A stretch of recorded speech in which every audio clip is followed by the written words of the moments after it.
Hi, my name is Joel and this is KubeFM. So first things first, who are you, what's your role, and where do you work? Hey, my name is Joel Vasallo. I'm the Senior Director of Platform Engineering at the Aspen Group. We oversee a lot of large brands like Aspen Dental, ClearChoice, Love It, Well Now, and my chapter. So we've been working in the space for about 10 plus years now, and just been from VMs all the way now to Kubernetes and I guess now AI. So here we are. Now, what are 3 emerging Kubernetes tools that you're keeping an eye on? You know, honestly, I'm going to be a little bit all over the place on this one, so I'm going to start with delivery. I think the folks with like Argo are doing some great work. I think they've done some awesome things. It's become the de facto standard of how to deploy to Kubernetes. But a little bit on top of that, I've seen this open source project known as Cargo, where it's kind of creating like a way of progressive delivery, kind of with artifacts, making it a little bit more visual, abstracting away a little bit of what Argo's complexities are.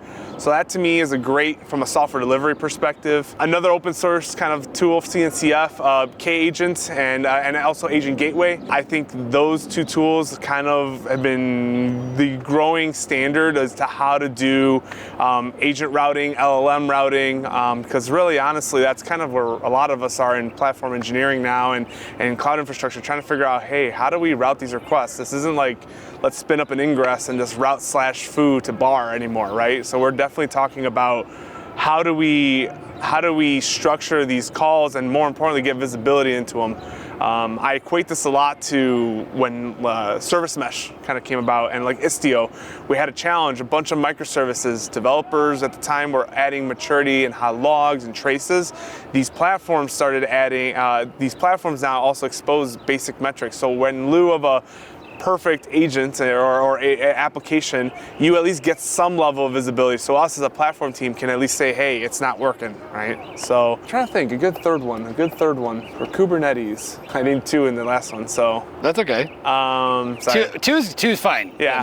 I think that's probably a good start here nowadays. And I mean, obviously, there's a lot of, I will say, like, here I am at the Google conference. I'm definitely learning a lot about like Google's platform on how to deliver to Kubernetes with Vertex CI and their workflows with like ADK, but also giving a shout out to like K-Agent as well. It's kind of creating a framework on how to deploy. Again, for me, I love vendor platform tools like stuff from Google, stuff from other vendors and platforms.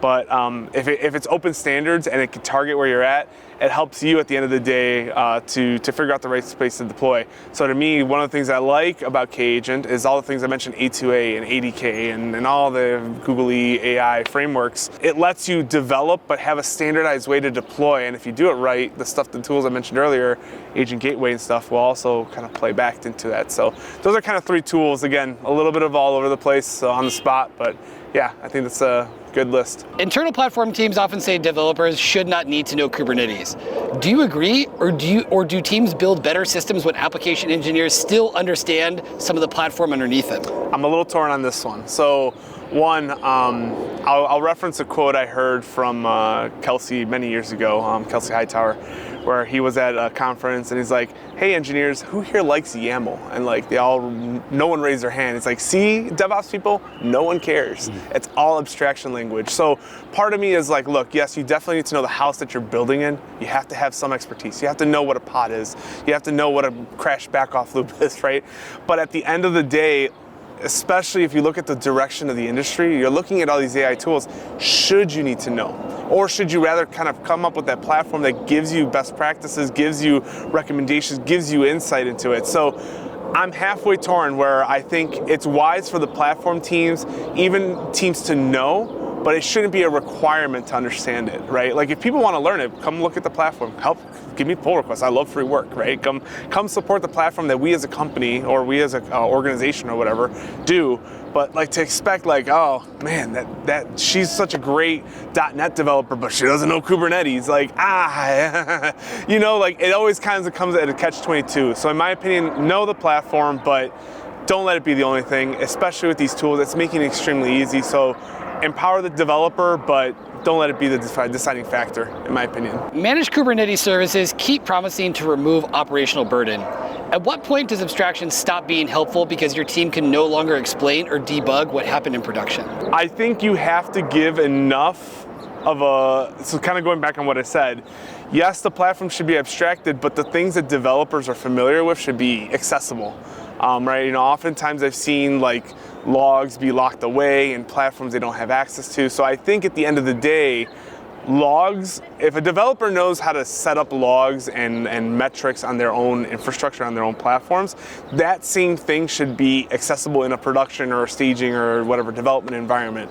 So almost like, don't take away tools from developers that know what they're using. So I would say it's a little bit of both. Abstract away all the hard stuff that they may not understand. Like if it's a long stack trace and you know that stack trace is basically saying the image is out of date and you have to use the new version, just tell them image out of date. It makes it a lot easier. Maybe hell, give them even a recommendation on how to fix the error. But when it comes to like core logging or things like that, if a developer is also on task to like write that stuff, make sure that at the end of the day they have control over what they're doing, right? Our podcast guest Molly believes many people initially think they need their own cluster because they are scared of multi-tenancy. But they learn that the operational overhead of maintaining multiple clusters is significant. Yeah. What is your experience with teams being scared of multi-tenancy versus dealing with operational overhead?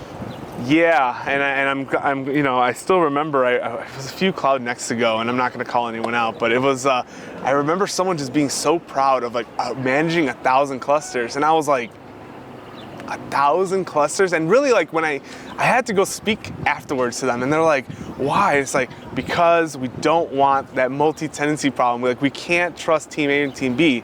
I'd argue that if it's done right, you should be building a cluster with purpose, and it should be done intentionally because of the operational overhead mentioned. If you're scared of it, yeah, look, you definitely have the right thing, because you don't want like a random app compromising app B.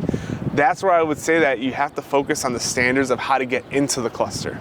So for me, like an example is most of our developers don't have like direct admin over the clusters, but they certainly have access to go look, debug, do their day-to-day. But when it comes to how things land in that environment, there are things that before we even start talking about the deploy or done and checked. I mean, this could be as simple as, let's run a QA test. Let's verify the packages with some sort of SBOM to make sure that everything in there is a dependency.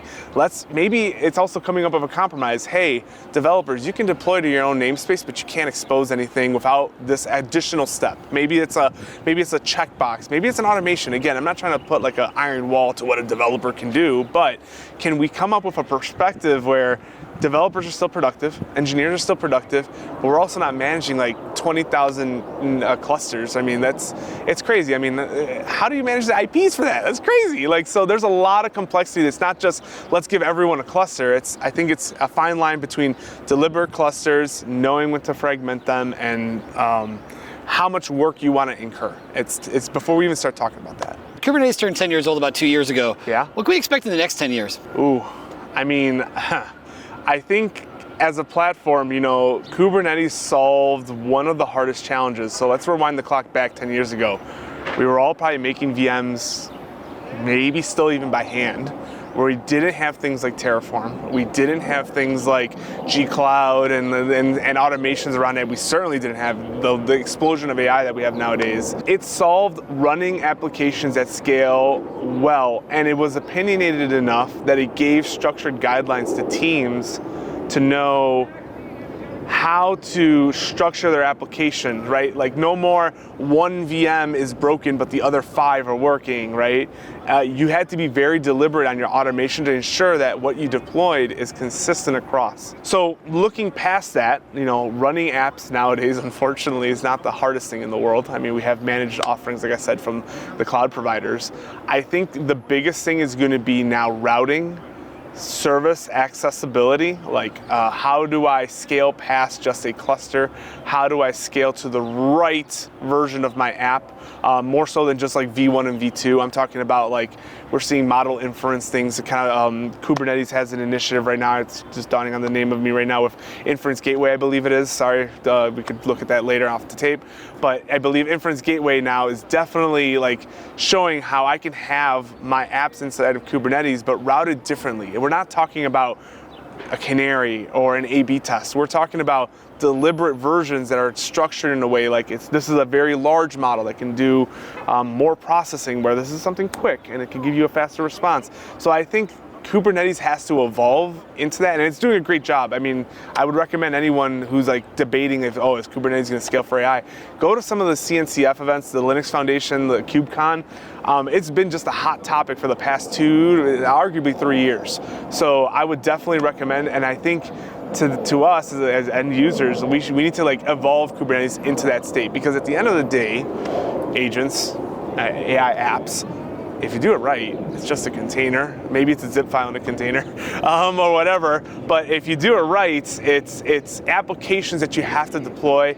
Now the challenge is you just have a lot of them, or you have to make it extremely accessible. So 2 things, I guess, in closure, I'd say.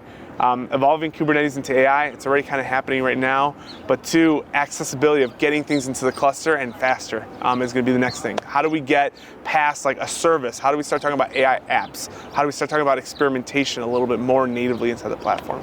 That's where I think Kubernetes is probably going to be going the next, I'd say, at this point, 5 years. But 10 years, we'll see. AI is going to be doing a lot of change here in the next few years. What's next for you, Joel? Well, I mean, look, at the Aspen Group, I'm personally like at work. I think a lot of the we're trying to figure out how to get AI into medical, right? So it's not easy. I mean, we certainly don't want to give the wrong diagnosis. So there's actually some creative ways of less harmful ways of doing it. So there's a lot of experimentation. We have over 1,500, almost 2,000 if you include all the brands, offices, from pets to all the way to humans to Botox, all the way to dentures, right? We have a wide variety of data. Personally, I'm going to be diving back into the GDE program, the Google Developer Experts program. I've been a member for about 2 years. I'm working on getting more public speaking events, getting more out in the community, just sharing some of the expertise. I'm pretty candid. You can read my blog articles. Sorry if you don't like the opinions, but you know what? Like the way I love conversation. I love being wrong. I'm not going to be perfect, but that's how we as a team, as a technology org, as an open source community, we learn and grow from one another. It's just through conversation and honestly just sharing what we know. So. And if people want to get in touch with you, you mentioned your blog, but what's the best way to do that? Yeah, I mean, my blog I think has my LinkedIn on there. You can find me on X. It's just Joel V. You can find me on LinkedIn, Joel Vasallo. If you Google me, I'm sure you'll hopefully find me. That's a good testament to see how good my socials is. But yeah, I mean, I would say that's probably the best way. Check out my blog, it has my contact info there. And if you have any questions, I'd love to chat. And if you're ever in Chicago, I also run the local developer community there. So come on out. We'd love to host you if you have anything you want to share and pitch. We're an open community.